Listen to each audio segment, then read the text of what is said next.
Om Shanti. I'm doing a talk today on the power to face, and that's when you're facing up to all your responsibilities and all your fears and everything that's inside.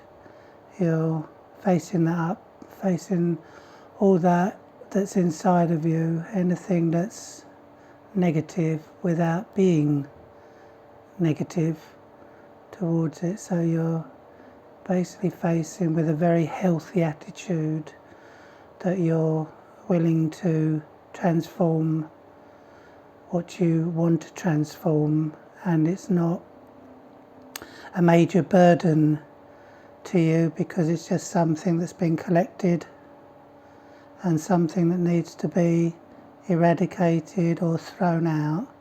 So we have this ability to collect stuff, and we also have the ability to throw stuff out. So we're going to start a meditation with throwing some stuff out.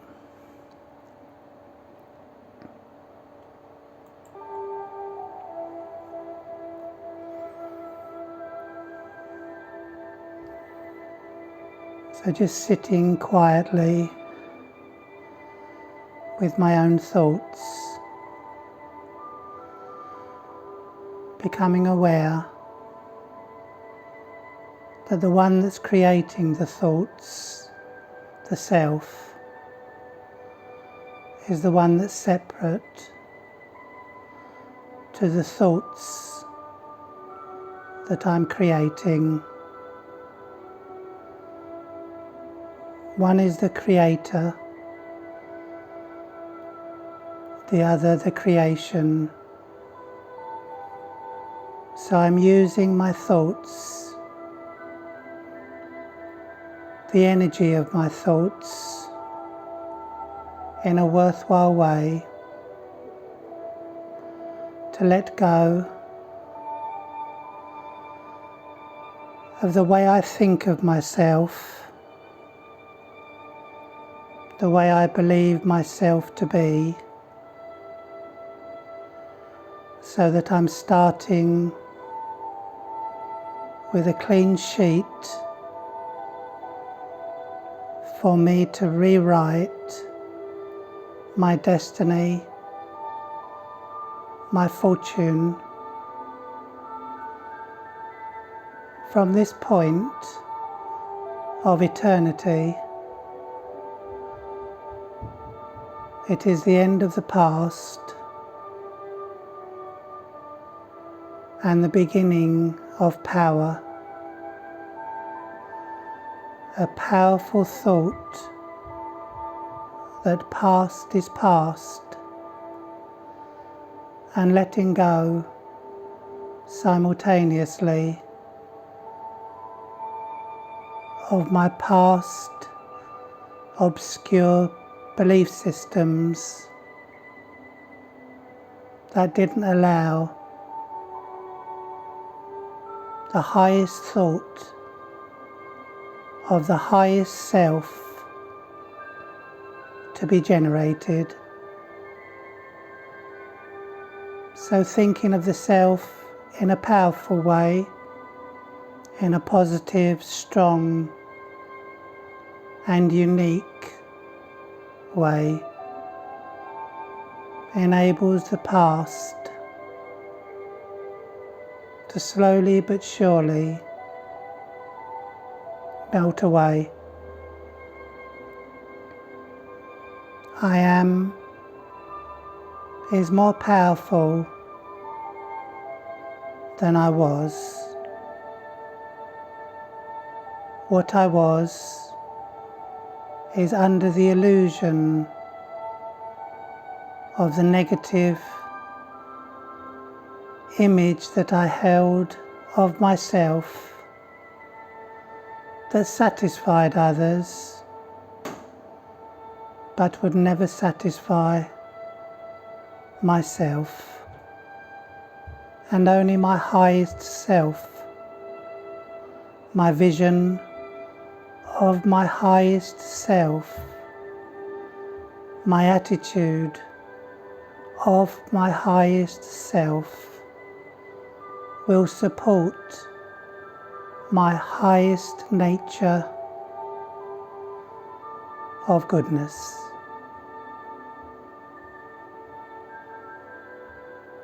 Let the session begin with a clean sheet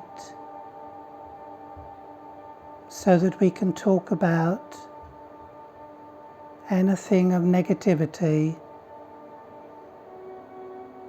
without being impressionable of negativity. Om Shanti.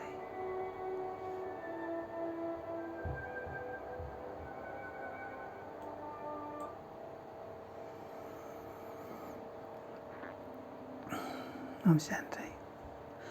So the power to face is basically reliant on power, so that any fears are actually less than your own true self.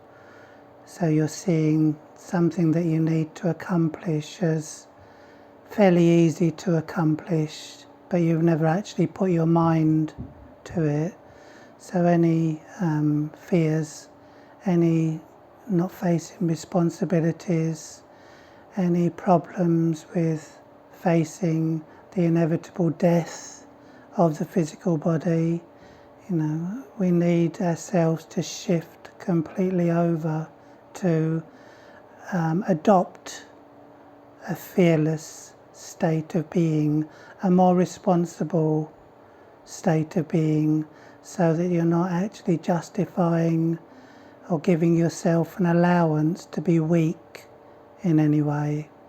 So lots of people come together and they justify their weaknesses by bonding with people that are justifying their weaknesses, and they feel a sense of unity. But it's like they feel like they're big fishes, but they're only in a small pond, really. Once they get into the big open sea, then they realise there are sharks and bigger fish out there. So you never want to see yourself to be anything other than your highest thought of yourself. So you have to use your new memory of the self, which erases a critical, cynical memory of the self, which is the original nature of the soul, is much more powerful than the acquired second nature of the soul. So you're actually facing up to, you're taking support of your original status, your original energy. And for that, as much as possible, we need to let go of the image that we've been creating from childhood. Much as it's done by myself, it's also been done by others. The name and the form has a deep connection with the history of myself. And from the moment I was brought into this world, there was this programming of belief that this is frightening, this is not frightening, this is secure, this is insecure. And none of it's really either one or the other. The only reason why you shouldn't walk down a dark alley late at night is because you're being cautious. You're not being frightened anymore. That was a thing of the past. That was the belief system where people programmed into you that we need fear. We don't need fear. We need caution. We need to be aware that something could happen if I take an unnecessary risk. So I'm, not trying to show myself to be overconfident, because lots of souls playing roles, they tend to play a role that is promoted by the culture very often. You know, when a male who's equally as insecure as a female that's playing their role as a female, and a male is equally as insecure as the female, and the female is equally insecure as the male. It's just they deal with it in different ways. The male will try to prove himself to be secure and will shout and will try to drown out another person with his anger, and if you look at him closely, you'll see that he feels insecure within that anger, because it's his insecurity that's working. A female might tend to shy away and hide away because she's playing safe and she's smells danger, so she actually acts like a lamb, and the male tends to act like the lion. But both are, in the world of body consciousness, a male playing a male role of the lion is equally as insecure as the female that's playing the tepid, meek role of the lamb. You want the two working together for you in perfect harmony to become fearless, so that you need to speak up when you need to speak up, and you need to be quiet without any feeling of suppression that you're frightened of anyone. So you've got this balance of the self-respect of the lion, which is your worth. Your highest self is working for you. Your highest self is telling you to be quiet, not because you're frightened of anyone, but because you're protecting, you're cautious, you're protecting. There's no point in involving in altercations with anyone, because all it does is become a battle of egos, which is in reality a battle of insecurity, where one doesn't want to see themselves as insecure, so they fight tooth and nail to prove again and again that they're secure. And the other person doing the same thing. Sometimes the female will stand up to the male, and she'll issue the same challenge as him, so they both become like lions. It doesn't really end well, because one's just trying to create the breakdown of the other, and all that happens as a result is you find someone in the outside world that is going to do that on an even more dramatic level, because you're not actually facing the fear, dealing with the fear, because it's not being used when you're with the awareness of your highest form. So it's like an invocation that you do every single morning. You invite and invoke your highest form that has no negative thoughts about yourself whatsoever. Remember, people's negative thoughts of me can only affect me when they become my negative thoughts, when they become the same thoughts as myself.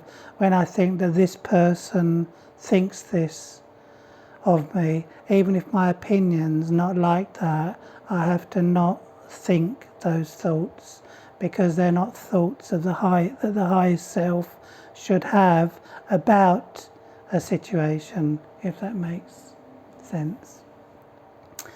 So, is there any questions so far with what we've covered? So if I'm in a situation that there's a fear, and I feel fearful, and what am I supposed to say to myself in order to be soul conscious and remove the fear? Yeah, it's a gradual, and it is not going to happen overnight. It's going to happen very gradually, whereby our fear didn't come automatically. It came little by little. Yes. So it's actually being chipped away, and it does happen quickly. It's not like you're spending lives, like they say, to actually accomplish something it's only hidden away. So it only needs to be revamped, revitalised, just like you recharge a discharged battery that hasn't been charged for so long. As soon as it starts to get that charge, it starts to, it's not 4 or 5 births and a birth. There's a snake and a pig and a cow and all the different animals. No, it happens all very, very quickly, but it has to be constantly thought of every day, where you're actually revitalising it. So it's vital that it's revitalised, So all you're doing really is having the allowance that only your highest self is talking to you now. So it's the way that God would talk about his child is the same way that the soul should talk to himself. So in other words, these things are all things I've accumulated and they've got no power at all. And why they've got no power is because they haven't. That's it. We think that fear is very powerful. Yes. And it's bigger than us. Yes. But then I guess if we were to connect with the divine, then really the divine is not fearful. It's looking through the same eyes. You look through the same yes. eyes. Yeah. So that the past actually becomes an insignificant, because the past, when it's believed in its power of trauma, then it's the present trauma of that thought that makes it so. So I've got to actually strengthen my belief, and in actual fact, it doesn't really need to be strengthened in reality. It just has to be realised that it's a bit like, imagine if an angel was to come down and actually say, your wish is my command, and whatever you want to have removed, I'll remove that. That's what that vision of your highest self, that's the angel that you are, that we tend to invoke as an outside spectrum. But in reality, it's the higher self that is always in existence, the one that has no fear. Because if there's me that feels the fear, then there must be a me inside that is recognising that fear is shouldn't be there. So there must be two going on. There's the one that recognises the fear, and there's the other one that's actually feeling the fear. So the one that's actually recognising that the fear shouldn't be there is the highest self. It's the one that you give more attention to. You give more attention to the other self. More attention, you're focused to the right one, then Yes. I mean, on a day-to-day level, I mean, people are fear of loss of loved one, Yes. What is your thoughts on those? Because that's a big one. Yeah, very, very big one. In your lifetime, you're bound to lose someone you love, and that's always at the back of people's mind when they worry as well. Yes, yeah.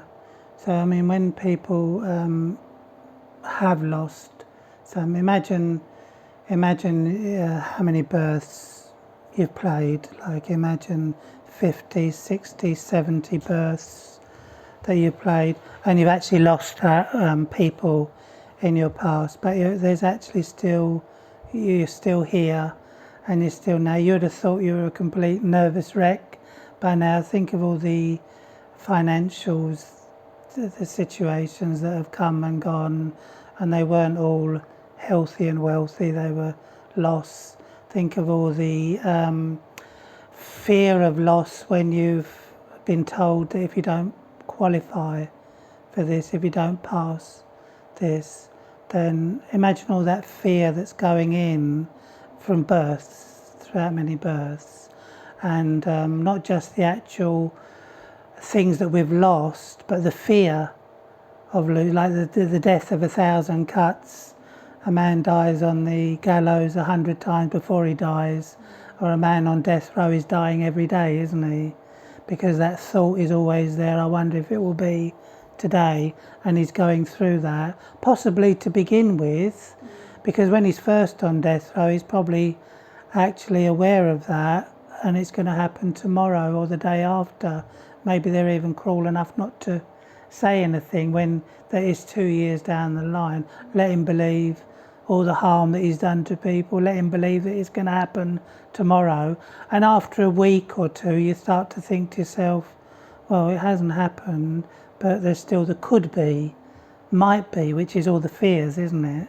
So that's all the lower self thinking. If you think about how many times we worry about something and we're fearful that something's going to happen, and then half the time it doesn't happen anyway. Yes, that's right. So what I'm putting is that when you actually do lose someone, it looks like it's that loss of that person, but it's the amount of loss that's gone in because of the trepidation, anticipation of something happening. I mean, how many people, you can only actually physically die once to the coronavirus, and how much are people worried about dying every day?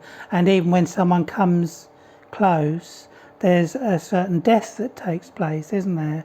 Because that's what death is, isn't it? It's a build-up of the loss, and then it actually happens. With an animal, it just happens. It doesn't have all that countdown to death of the physical body. A person's always 4 years old. They're never 4 years young. So they have a countdown to death from the word go. So that is all affecting their facing power.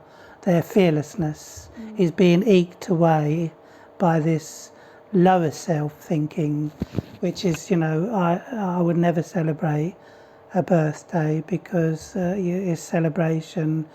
Life is for celebrating every day. It's not once a year, is it? Why celebrate? It's like they say that, when they say you only live once, but you live every day. You do. You only die once. Yes, you live every day. But there's the countdown to death is when people check the mirror, and when they invented calendars, when they invented the 24 hours of the day, because that goes on. Never mind about the 70 aspect of the physical body countdown to death. What about wasting the time, the loss of if I hadn't done this, if I hadn't wasted my time? And you actually haven't wasted any time at all, because everything's brought you to this point. Yes. And you were meant to come to this point, so actually nothing has been wasted. It's quite refreshing. Well, isn't it? Yeah. No money has been wasted, because karmically you're only meant to have what you were meant to have anyway. So you've neither lost nor have you gained anything. So that's all an illusion, which creates a fear. And fear is the only thing that's responsible for people's inability to overcome fear with fearlessness, because the energy is already there. It's just being interfered with by something negative, which is the roles that we play. Other things are when you see someone's health deteriorating, and there's the fond farewell. Like Gandhi said, there are no goodbyes. It's a fond farewell. See you soon. Go soon, come soon. Like that feeling. So when you actually see the soul closing down from its role, you don't see a person as dying, because that person dying will be inside of you. And you don't want that inside, because that will affect them as well. So I'd be helping to kill them.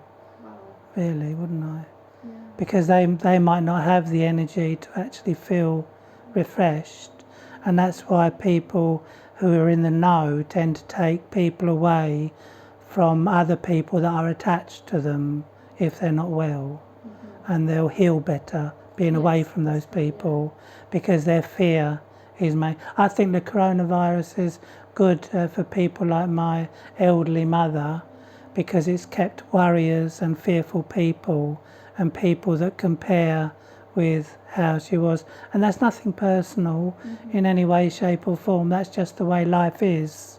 If I was thinking like that, I wouldn't be thinking that I'm doing any damage to that person, but I'm actually affecting that person's mind, because they're very receptive at that time and sensitive to what's going on. So the actual person, the soul, shutting down and leaving the body is a fond farewell. And if you're reprocessing all that nothing that has passed really made any difference to where I am now. It was meant to be what it was meant to be, and let it be. I think let it be is always to do with not interfering by bringing the past, trying to change the past, and regretting. Regret is huge for creating fear, because I regret the things that I said and all those stories whereby the man goes up to the guru and he says, Guruji, how can I've offended so many people? How can I make up for that? And the guru says, put a feather on the doorstep of every person that you've defamed. And he said, collect the feathers in the morning. And he says, but Guruji, there are so many doorsteps to go to. I've offended so many people, and there's so much wind tonight that it'll be all gone. And he goes, in other words, that's past. So it's almost like saying you've done the damage, you can't undo it, and that's a false story. That's not true, because any damage that is done is actually ends up in an undamaged state. So any damage that's been done brings the soul to the point of where we are now. Do you mean like it allows so it's you not to really correct damage. yourself? Like allows you to correct yourself? Yes. It comes to a point where you can correct yourself? Yes. Is that what you mean? Yeah, you've got to have that Right, point of total damage. Yeah. You've got to be totally damaged to be totally repaired. And there was no wrong with being totally damaged. We are. And then when we're totally damaged, we're completely open. See the way many people aren't open to this because they haven't done enough damage. So the word damage is it's almost like that's an image, a de-image, a damage. It's a wrong kind of estimation, and it creates fear that I can never recover what I've done.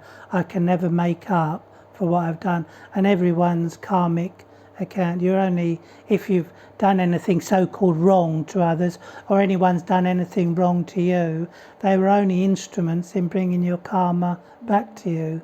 Really, when you were only instruments to bring in, see it as a game, and I'm the instrument to give you just the same way. I'm the instrument to give you happiness. No, you've already got happiness.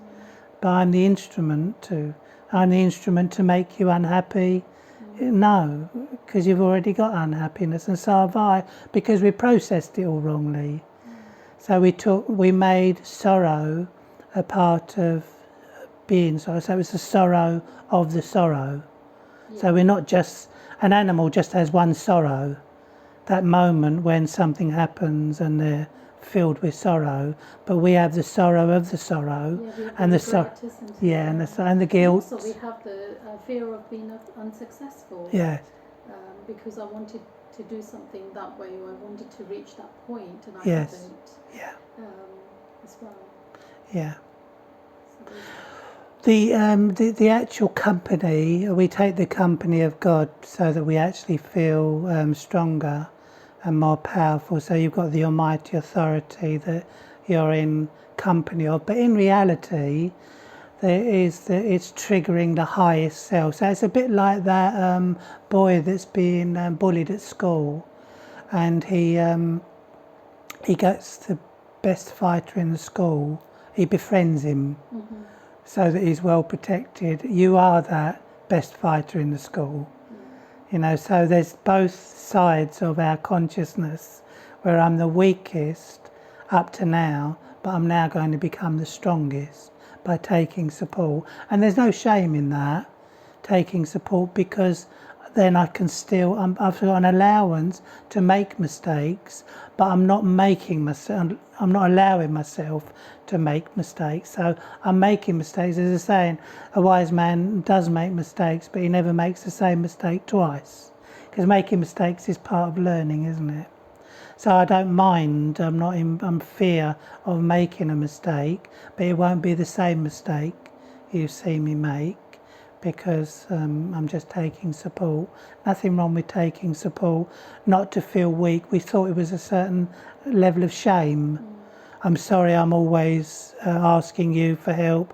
I'm sorry. Well, yeah, that's the external, and but in reality, that part of us that is there, it does need to be repaired by taking the support. And if you can't process it yourself, there's nothing wrong with processing it with someone that you trust. That was another thing. I must do it alone. I must go alone. That's an arrogant state. Because that's the weaker self trying to prove the self to be strong. Just what the male does every single day when he plays a Jack the Lad role. He's trying to prove that he's not saying I need to be accepted verbally, but his body language is saying that, is taking support, is saying I need to be accepted, and I need to be accepted by people that need to be accepted. So it's a kind of like a blind leading the blind, and they don't even realise they're doing it because they all think they're so bold and strong. Deep, isn't it? Very. Because we don't realise even, it's not just on the gross level, it's quite... Yeah, until they meet a bigger gang. Yeah. Until they meet a bigger gang that don't accept them, or a gang the same size of them. You know, if they're accepted by that gang, then they'll show the same kind of respect. And maybe one of them will have such an insecurity that he'll push further to be the forerunner, to be the leader of the pack. And then he's challenging them. But he's frightened people, insecure people. You wouldn't use the word frightened because they might not be feeling that fear at that time. But we use the word adrenaline. The adrenaline is flowing because of the fear actually being manifest. And that's the effect it has on the body. But they're showing it in the form of anger until they're beaten. And then they'll say, please, I've had enough. Please, stop me. And that was always going on when we were at school. There are certain people that actually would fight to stop the other person hurting them. And there was other people that wanted to kill the fear inside of them and would carry on beating them until the person was, maimed, even hospitalised. And it was never enough. And some people have even said, I wanted to destroy everything. I wanted to kill everybody when I was a youngster. And you had a serial killer say that, and that's they're trying to kill the fear that makes them feel insecure and makes them feel unloved.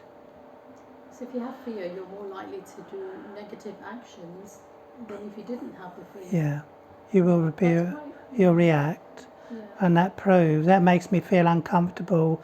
And a person will say, a man might even say to the woman when he's done it for the first time, I'm sorry I hit you, I've never done that before.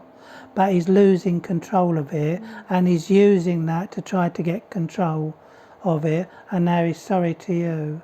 And in actual fact, he becomes a sorry specimen because he's not facing where the fear is and not building his security.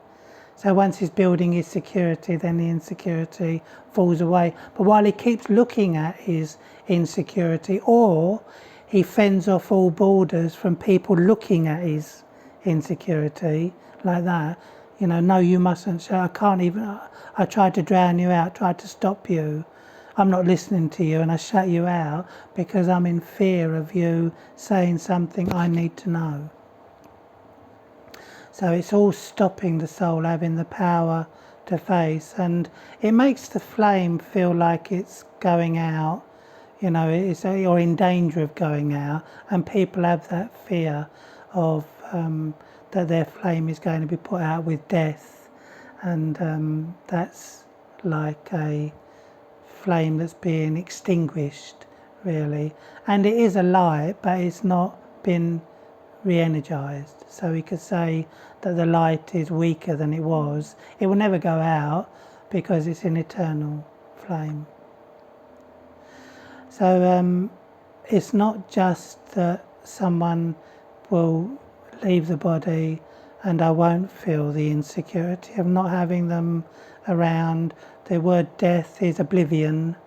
You know, that always spells oblivion, and there's no such thing as oblivion. The oblivion really is being oblivious to, you know, what's common sense, what's reality. And the reality is that there is nothing to be fearful of except fear itself. And the fear is not outside, it's an energy that once was fearless. So, I mean, fearful changed from fearless to fearful.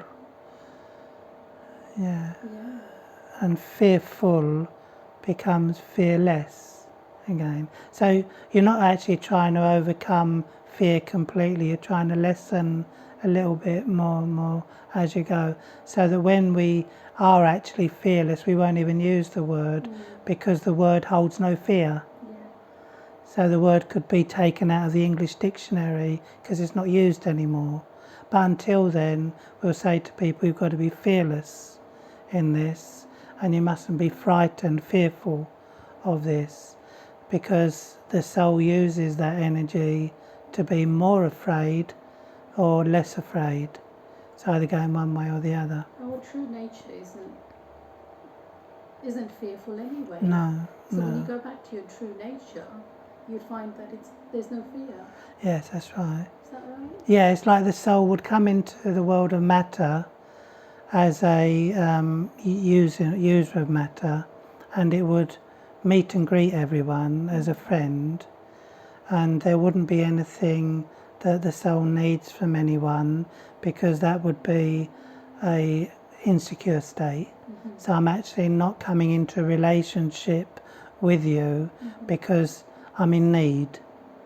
I've actually satisfied that need, so therefore there's no insecurity. So I can meet you for that period of time, greet you for that period of time, move on, knowing that if we've come together now, we will come together again.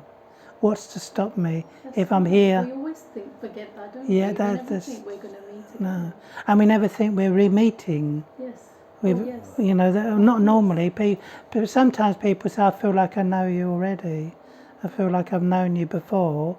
But that's an eternal factor that I'll always, if I'm with you now, I will always be with you at some point in time around you. And it will be a lot as well, because we're here together in the here and now. And all the souls I'll never meet on this planet, I will never meet, which suits me fine. Yeah, so it's just so that you would go through your whole of your life. There wouldn't be calendars, there wouldn't be the counting of the body, there wouldn't be mirrors. I would just be I wouldn't. If there are mirrors, then we have to learn not to use them so much. You know, not to scrutinise so much, but just allow the soul to play its role. Jobs come along, money comes along. It's not a part of my security, because the security is in situ. So I would actually use the money like I'm meant to, like a custodian of the earth would. If I've got food there and someone comes for food, I would give them food without the fear of not having a replacement, because I'm not in that position anymore. That's the position of food, that's not the position of me. It's the food that goes down and goes up. It's not my position. So you wouldn't actually be processing it like that anymore. You know, there wouldn't be this, I've already given you mates this, and people come and people go, they take, it gets replenished and like that, because I'm just not moving according to what is moving. When we move with it, it creates fear. So if we're actually counting the cost of things, counting the loss, we're here to become kings, not to become counts. A count or countess. There's also the fear of losing position in society. Another brilliant subject. Lots of different fears that we face on a regular basis. Just knock the water over. We pretend that didn't happen. Easy.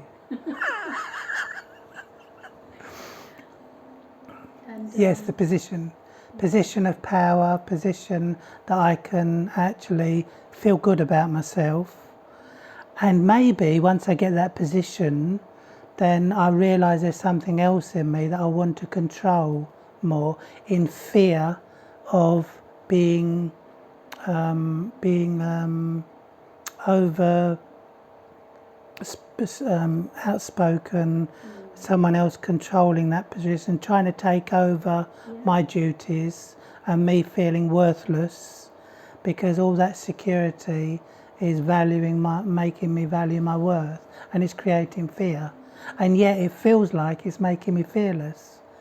Sometimes one person can lose their entire self because fear is taken over, and they're not their true nature of what they want to be or how they want to live their life. They just they may not even realise that they're constantly living in a fearful state. In a fearful state. Because they're that's the cycle of fear. Yeah, there's a driven by society, driven by other people's thinking of Yes. them.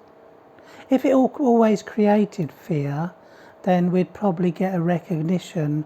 But because it creates a secure feeling, and they get the taste for that security, and when someone comes along and I control them and I feel successful, then I'll hold on to that way of thinking, that belief in it, that concept of that's the way to deal with things, to keep the position. Like the man who's the head of the family, and then all of a sudden he's a weakling, and one day he crosses the eldest son, and the eldest son sorts him out, and all of a sudden he's lost his position, and he feels as fragile at that time. There's a lot of sorrow involved in that downfall, as he's been putting out all that time to keep his security. Like we used to have the don't put your elbows on the table, and some family slap their hands if they go for their food before they've said grace, and all that. It's all promoting that the position came along, the position will go. It's okay. If it's meant to be your position, it's like running a centre, isn't it? If you would like that position, then that will be handed over to you. It's a question really of worthiness. Really, the more worthy we feel, the more responsibilities we get. That's a strange one, because we're handling the responsibilities better, so we're more capable. People's idea is the less responsibilities, the better. But in reality, responsibility is not a heavy word. It's a heavy feeling according to the way they deal with the burden of responsibility. But we're not talking about the burden of responsibility. Responsibility is all about my ability to respond. A response is an ability. So that's all it is. It's just, how are you responding to that position? If it's the burden of responsibility, then the ego's taking it on board, that's my position, it gives me security, and no one should take it away from me. I might not even know about the latter part till later, till someone does try to take it away, or a person retires and feels useless, and their worth was governed by their position, which is an opposition to the higher self, because that doesn't feel security or insecurity of the outside. It's a very secure state. So again, it comes back to the same process that this has been taught. These teachers have been going on since the late 30s, 1930s, is that don't invest in the role as much as you invest in the soul. Invest in take care of the soul, look after the soul, and the role will take care of itself, like that. And then when my mother, who I'm very close to, leaves the body, then the closeness hasn't gone, so the closeness is still there, because the fondness, the security is coming from me. It's no longer coming from her. So I can be fond, I can be affectionate towards a person that spent a lot of their life looking after me, and who's the instrument to bringing good to me, and I'm now the instrument to bringing good to me. She doesn't owe me, and I don't owe her, because that's when the account finished. If I run away from that account of looking after her, then I'll find I owe that, and I'll find it somewhere else. So I can't run away from that responsibility. It's mine, and it's meant to be. I could easily turn around and say, let my brother, let my sister, let my cousins, let them look after it, but I'll find that in another way, that a burden will come along that will actually be, say, you didn't settle it there, so you have to settle it here. I'll find another account that I didn't know I had. But I think I'm being free from accounts there. You think that, you've got away from that situation and you've escaped. But just created reality, it. You just, Yeah. Yeah. The other thing was invoking me, actually. Yeah. The other negative was invoking me. So in reality, it's like that account is still You're just postponing there. it, isn't it, really? Yeah. Because you've not dealt with it. I remember one lady, she left for England to go to Australia to get away from certain people, and she found them there. Different faces, same people. Amazing. It was very strange. Yeah. Very strange. Why do we have the neighbours that we get? There's a reason. There are no coincidences.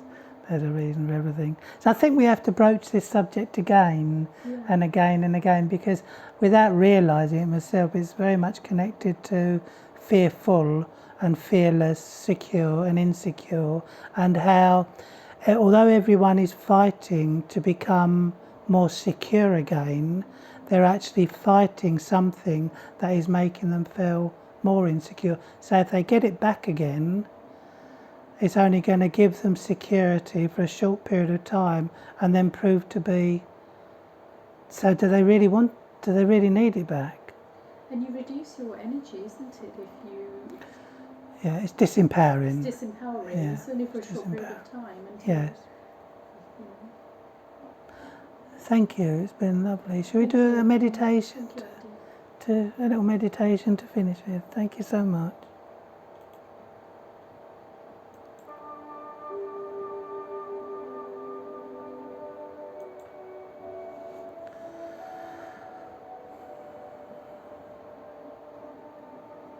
So I sit in silent meditations,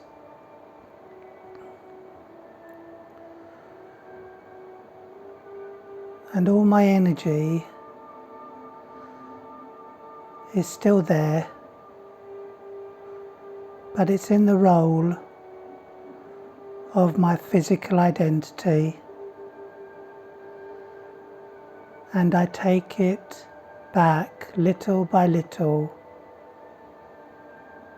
by processing the thought that I am a pure, independent, powerful being of eternal light. Whenever I do feel weak in any form, it is no big deal,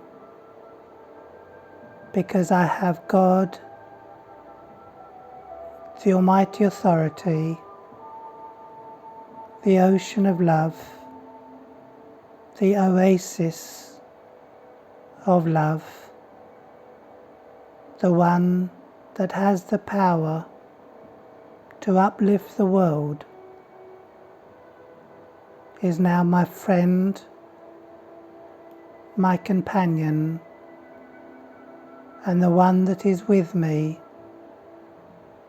Whatever I do, whatever I say, wherever I am under the canopy of protection of the powerhouse, the light and might of the entire world is the unlimited Father, and I happen to be God's unlimited, highest on high